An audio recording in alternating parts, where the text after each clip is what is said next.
Pues podríamos hablar también un poco de periodístico, porque tiene mucho de investigación Sí, periodística que has claro. hecho profunda y que ha conmocionado a la opinión pública nacional porque se ha convertido en el Entre bestseller. los dos ejemplares hemos vendido en 2 años 300,000 ejemplares. Es la de Gustavo Díaz Ordaz. Así es. ¿Qué descubres, Fresco, de Gustavo Díaz Mira, Ordaz? es muy importante, que fue para mí la clave de la investigación.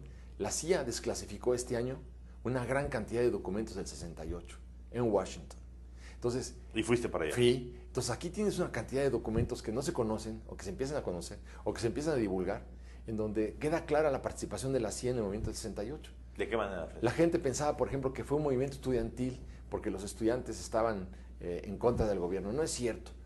Esto del movimiento estudiantil, le tenemos que poner unas comillas tremendas. Sí hay movimiento estudiantil, pero es como consecuencia de las provocaciones que articula la CIA en México, que encabezaba Winston Scott, en contubernio con Luis Gutiérrez Oropesa y con Alfonso Corona. Luis Gutiérrez Oropesa era general del Estado Mayor Presidencial de Gustavo Díaz. Y además, Alfonso Corona de Rosal en aquel momento ya era el jefe del Departamento de Distrito. Y los dos tenían acuerdos permanentes con Winston Scott, director de la CIA en México, la cabeza de la agencia, que tenía 270 integrantes de la CIA en la Ciudad de México, en el país, no solo en la Ciudad de México, que no tenía en ninguna otra parte del mundo. Entonces aquí ves tú la paranoia del presidente Johnson, que él está viendo con mucha claridad que no quiere que se repita el fenómeno de Cuba y que como había fracasado Kennedy en Bahía de Cochinos. Entonces tienen la preocupación de que a lo largo de 3,000 kilómetros de frontera, fuerzas extranjeras se pudieran convertir, o invirtieran en México su tiempo, su dinero y sus esfuerzos, precisamente para crear en México una convulsión política tremenda que la podían producir los cubanos, los chinos, los soviéticos. Estábamos en la Guerra Fría. O sea, estamos en la paranoia comunista. En la paranoia comunista, macartista. Entonces, la cuestión es, antes de que a ellos se les ocurra que van a entrar, vamos a que nos ocurra a nosotros cómo defendernos desde ahorita para que no entre. Y para estos efectos tenemos que quitar a Díaz Ordaz. Díaz Ordaz no nos va a servir. Ese es el tema central de esto. Y vienen las Olimpiadas, y después de las Olimpiadas vienen las elecciones del año 69. Y las Olimpiadas se convierten en el 70. pretexto perfecto para que en esa coyuntura Exactamente. se abre, ¿Qué mejor, articule. ¿Qué mejor para todas estas potencias enemigas de los Estados Unidos que están combatiendo por el otro lado en Vietnam? No se nos olvide que la guerra de Vietnam está en sus máximos apogeos, apogeo con los bombardeos de las fortalezas B-52 y todas ellas. La guerra, y además dicen, ya hubo movimientos anti-Vietnam en todo el mundo por estos bombardeos. ¿Cuánto tiempo va a tardar en que en México haya una expresión popular, una manifestación pública en contra de Vietnam? Y que aproveche Rusia, y que aproveche China, y que aproveche Corea, y que aproveche Cuba también para entablar una guerra en contra de los Estados Unidos. No podemos permitir que siga Díaz Ordaz. Necesitamos un hombre duro, un hombre recio al frente del poder. Necesitamos un militar.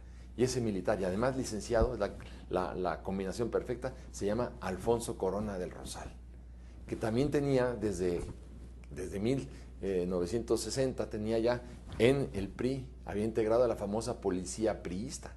Imagínate nada más de qué estamos hablando, con 20,000 y pico de halcones a sus órdenes, que era una fuerza paramilitar sin comparación en la historia de México. Entonces era un paramilitar de lujo, Corona del Rosal, que se había educado también en las escuelas militares de los Estados Unidos y que había tenido relaciones inclusive ya desde antes con el propio presidente Roosevelt. Imagínate desde cuándo estamos hablando, aun cuando él era un chamaco. Pero también tenía las relaciones ya con la CIA y además con el presidente Johnson. Entonces el hombre que iban a instalar, como habían instalado en Nicaragua, no es ninguna sorpresa, en la República Dominicana con Trujillo, con los Somozas, habían quitado, ¿te acuerdas? Al presidente, habían puesto a Castillo Armas para quitar a Arbenz en Guatemala, y estaban sustituyendo así, dentro de la Guerra Fría, a todos los gobiernos que sentían que no tenían la suficiente fortaleza para hacer. Se da entonces, necesitaban ellos crear un conflicto en México, un conflicto estudiantil. No quisieron crear un conflicto obrero por la escasa capacidad de respuesta. Entonces querían algo que fuera mucho más volátil. ¿Qué era más volátil? Los estudiantes eran de mecha corta, vayamos con los estudiantes. Y cuando se produce precisamente aquel acontecimiento del enfrentamiento entre dos pandillas de estudiantes de la escuela ochoterena en 1968, entonces ves la respuesta de la CIA y de Corona del Rosal, que dicen, vamos a mandar a los granaderos, y mandan a los granaderos para acabar con un conflicto que no tiene ninguna trascendencia.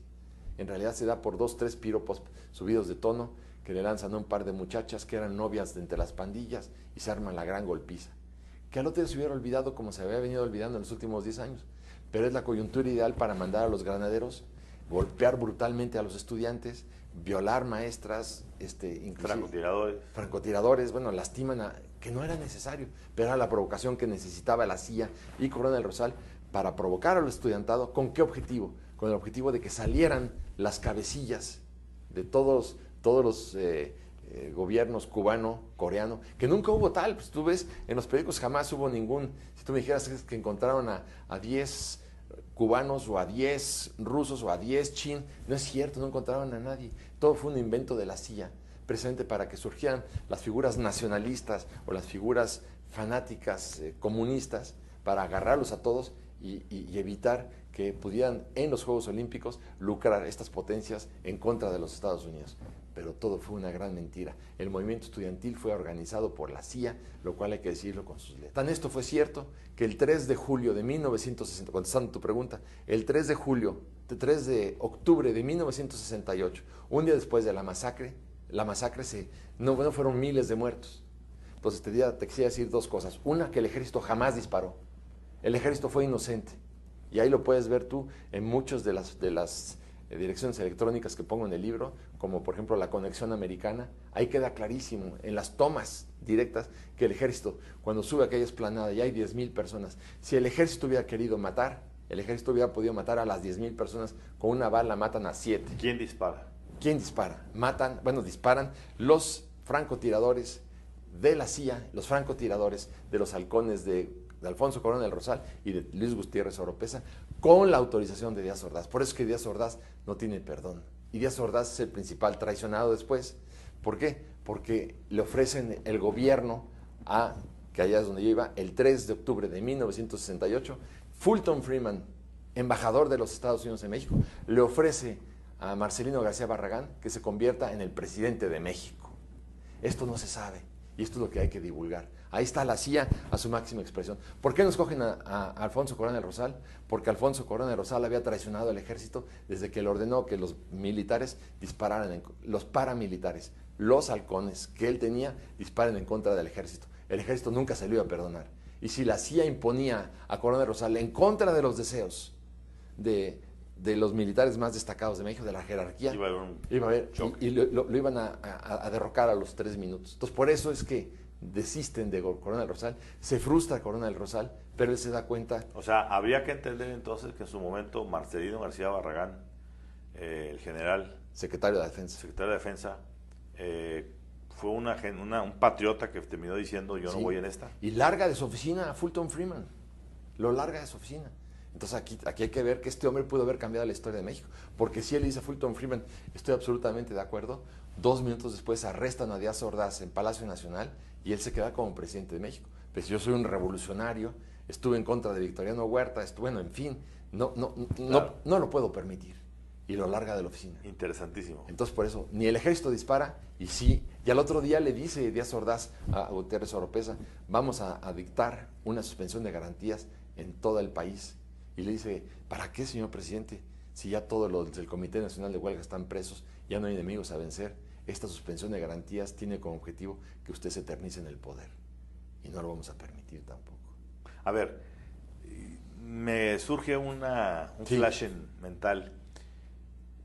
Lograste con Irma Serrano, con la tigresa. Ellos estaban en relación en los momentos del 68, como para que ella te dijera cómo se sentía de sordas en esos días. Ella nada más, sí, tenía una gran angustia, pero ella nada más acusa a Echeverría, solamente a Echeverría. A él lo culpa de todo lo que pasó. Ya. Cuando Echeverría lo que hizo muy sencillamente es ponerse de lado y dejar pasar, ejecutar todas las decisiones que le ordenaba Díaz Ordaz. Finalmente no olvidemos que Echeverría, en los libros de Philip Agee, el agente de la CIA, pues está como uno de los litempos que operaban en México, ¿no? Así es. No, pero ahí están todos los demás. Estaban Díaz Ordaz, Echeverría, litempos, Gutiérrez Barrios. Los litempos no necesariamente eran agentes informantes, así le ponían dentro de toda la terminología de la CIA. Díaz Ordaz también lo era, como él era también Bolaños, el que le introduce a Winston Scott con Díaz Ordaz, perdón. Entonces, no eran agentes informantes, no porque tú fueras un litempo y eras un agente de la CIA, no. Era el nombre que... Era un codename. Era un codename, eso es lo que era, no era otra cosa. Muy bien. Pero Díaz Ordaz no tomaba en cuenta políticamente a la tigresa. La ignoró siempre.